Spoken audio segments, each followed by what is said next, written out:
साधारण यंत्र है, परंतु देखिए टेलीस्कोप या कंप्यूटर जो भी अपने आविष्कार हुए हैं अधिकतम 300 वर्ष से पहले तो थे ही नहीं, पर हमारा पंचांग तो पहले ही बनता था और उसमें सारे ग्रहों की गतियां, स्थितियां, तिथि निर्माण, काल गणना सब होते थे।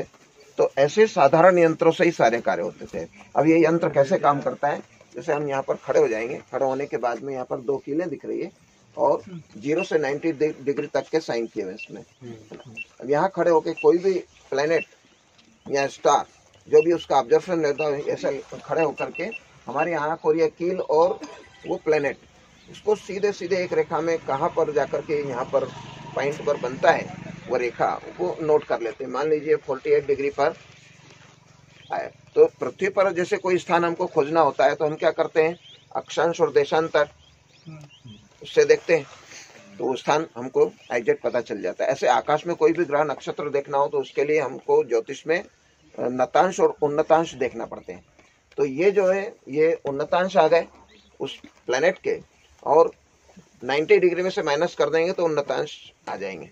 तो नतांश और उन्नतांश से आकाश में उस ग्रह की स्थिति पता चल जाएगी और 1 महीने भर बाद फिर से उस स्थिति को देखेंगे तो ये वहीं पर वो प्लेनेट नहीं दिखेगा, उसमें कुछ अंतर आएगा, या तो नीचे या ऊपर।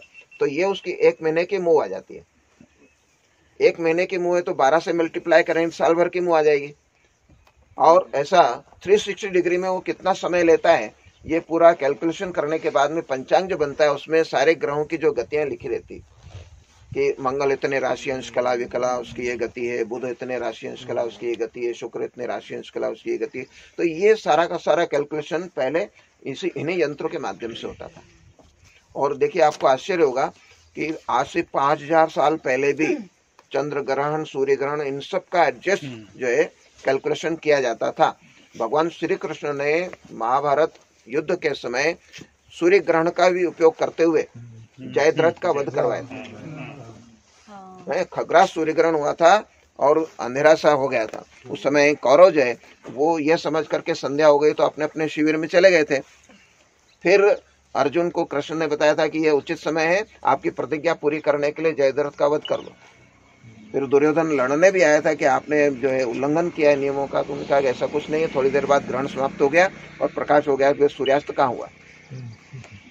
तो इस प्रकार से हमारा जो है कैलकुलेशन आदिकाल से चला आ रहा है। अब हमने कोई भी पूजनीय कार्य करते हैं तो उसमें एक संकल्प बोलते हैं, ओम तत्सत् श्री ब्रह्मणो द्वितीय प्रहरे वैवस्वत मन्वंतरे अष्टाविंशति तमे कलियुगे कलि प्रथम चरणे।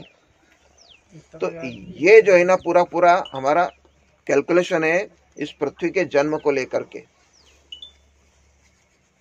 कैसे? ओम तत्सत् श्री ब्रह्मणो, ब्रह्मा की आयु बताई गई इसमें। तत्सत् ब्रह्मणो द्वितीय प्रहरे, ब्रह्मा का द्वितीय प्रहर दोपहर यानी 50 वर्ष निकल गए, 51वां वर्ष चल रहा है।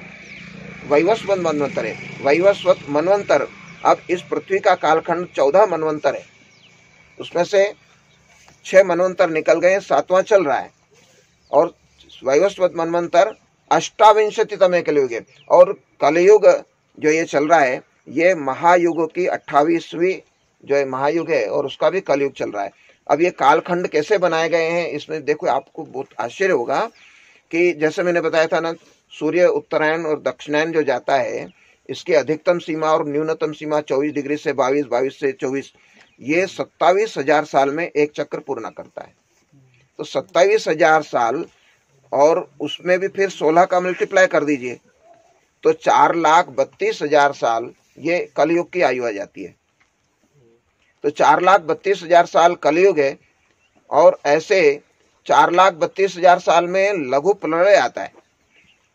ये 4,32,000 का कालखंड भी क्यों लिया गया है कि इतने समय में लघु प्रलय आता है ना, समुद्र अपनी सीमाएं छोड़ देता है।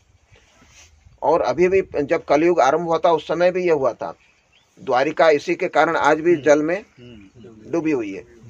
तो भगवान कृष्ण ने अर्जुन से कहा था कि अब आप द्वारका वासियों को कह दो कि वो अपना स्थान छोड़ करके ऊपर किसी स्थान पर चले जाएं, द्वारिका जलमग्न होने वाली है। और हो गई। तो उस समय लघु जल प्रलय आया था और उसको 5200 वर्ष में अभी। और कलयुग का कालखंड 4,32,000 साल, तो शेष जितने समय उसके बाद में फिर लघु प्रलय आना है। तब तक कोविड कुछ नहीं बिगाड़ सकता। और ऐसे 2 बार लघु प्रलय आता है तो उसको द्वापर युग कहते हैं, यानी कलयुग का 2 गुना 8,64,000 वर्ष। और 3 बार जो है लघु प्रलय आता है उसको त्रेता युग कहते हैं, और वो है 12,96,000 वर्ष। और 4 बार लघु प्रलय आता है सतयुग, तो उसमें 17,28,000 वर्ष। ऐसे चारों युगों को मिला करके 43,20,000 वर्ष की एक महायुग कल्पना की गई है। और ऐसे 1,000 महायुग इस पृथ्वी का कालखंड है। तो आज की स्थिति में इस पृथ्वी की कुल आयु 4,32 करोड़ साल, जिसमें से 1,97,29,49,122 वर्ष निकले, 23वां वर्ष चल रहा है।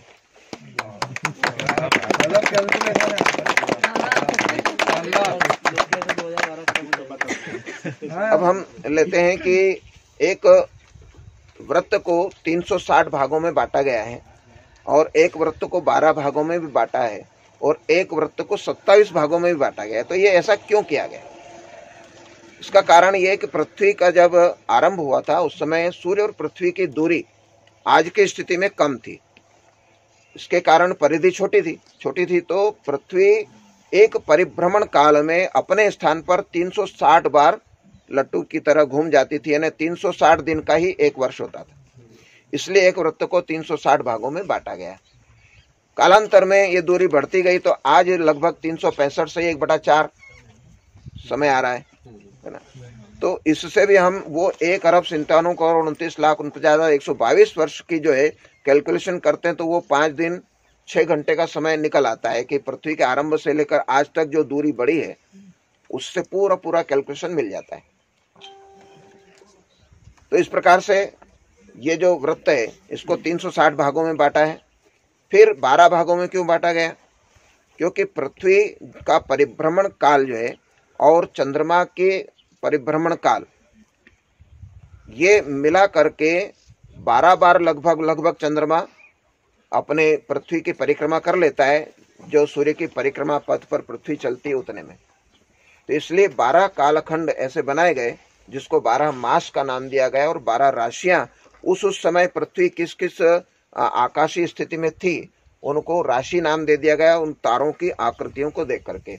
ऐसे मेष, वृषभ, मिथुन, कर्क, सिंह, कन्या, तुला, वृश्चिक, धनु, मकर, कुंभ और मीन, ऐसे 12 राशियां, 12 स्थान पूरे एक वृत्त को 12 भागों में बांट करके एक वर्ष के 12 भाग और 12 राशियां ऐसे नाम दिया गया।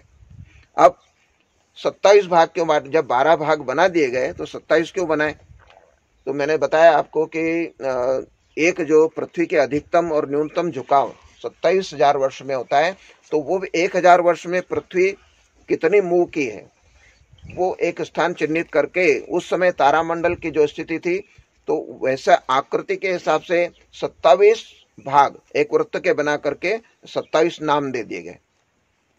तो 27 अश्विनी, भरणी, कृत्तिका, रोहिणी, मृगशिरा, इस प्रकार से 27 नक्षत्र यानी तारों की आकृतियों का समूह बनाया गया है। तो ये सारा का सारा इतना बड़ा कालखंड हमारी संस्कृति में जीवित है आज भी। अब 27,000 साल में क्या होता है? पृथ्वी का न्यूनतम झुकाव, अधिकतम झुकाव जो होता है, तो उसमें न्यूनतम झुकाव जो 23 डिग्री से कम जब होता है, तब यूरोपियन आदि देशों में हिमयुग आ जाता है। तो प्रत्येक 13,000 साल में हिमयुग आता है, कर्क रेखा और मकर रेखा के बीच को छोड़ करके। ये जो पट्टी है यहाँ पर चूंकि उष्ण कटिबंधीय स्थिति रहती है, तो यहाँ पर जो है हिमयुग नहीं आता है। और यूरोपियन आदि देश जो 23 डिग्री या 24 डिग्री से अधिक दक्षिण में या उत्तर में जो है, वहाँ पर हिमयुग आने के कारण उनको क्या है कि उन्होंने जब 13,000 साल से अधिक का कालखंड देखा ही नहीं, इसलिए हमारी जो कालगणना उसको एक्सेप्ट नहीं किया शुरू में। इसलिए वो कहते रहे कि हमारे भगवान जो है, यीशु भगवान जन्म हुए थे तब से ही पृथ्वी बनी। तो 2000 साल कालखंड पहले माना उन्होंने। फिर शनि जैसे जैसे उनको पुरातत्वीय साक्ष्य मिलते गए तो वो कालखंड बढ़ाते गए। 2000 से 10,000 पे आए, 1 लाख पे आए, 10 लाख पे आए, 50 लाख पे आए। तो आज जो हमारी काल गणना है 1,97 करोड़ लगभग 2 अरब वर्ष, तो आज उन्होंने ये एक एक्सेप्ट कर लिया है कि इस पृथ्वी के उद्भव को 2 अरब साल लगभग हो गए हैं और 4 अरब 32 करोड़ साल इस पृथ्वी की आयु है। अब चूंकि पृथ्वी पूरे सौरमंडल, इसमें सूर्य भी आ गया, ये भी एक केंद्र का परिभ्रमण कर रहे हैं।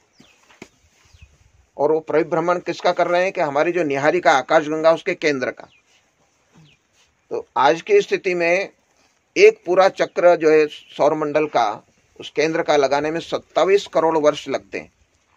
यह हमारे शास्त्रों में लिखा हुआ है और आज नासा इस बात को स्वीकार कर रहा है। तो सूर्य भी चक्कर लगाता है? हाँ, सूर्य पूरे सौरमंडल के साथ में केंद्र का चक्कर लगा रहा है और वो एक पूरा पथ जो है ना 27 करोड़ वर्ष में पूर्ण होता है। तो उसमें 16 का अगर मल्टीप्लाई कर देते हैं तो 4 अरब 32 करोड़ साल इस पूरे सौरमंडल की आयु आ जाती है। यानी 16 परिक्रमा पूरी करने के बाद में ये हमारा सूर्य जो है ना वो लाल दानव तारे के रूप में विस्तार कर लेगा और शनै शनै इसमें जो हीलियम और हाइड्रोजन जल रही है वो ईंधन समाप्त हो जाएगा और ये हमारा पूरा सौरमंडल सुपरनोवा तारे के रूप में होकर के और विस्फोट होकर समाप्त हो जाएगा। तो उस स्थान पर वापस से ब्लैक होल बन जाएगा। अच्छा, ये डिस्कवरी पे यही आता रहता रात को। तो ब्लैक होल फिर क्या करता है, वापस से ईंधन को इकट्ठा करता है। तो ब्लैक होल में आसपास जो भी वस्तुएं आती है सब उसमें समाती चली जाती। तो इतने ही 4 अरब 32 करोड़ साल तक वो सारी जो है वस्तुएं संग्रह करके फिर से वहां पर जो है सारी गैसें इकट्ठी हो जाती है और विस्फोट होता है, फिर से नया निर्माण होता है।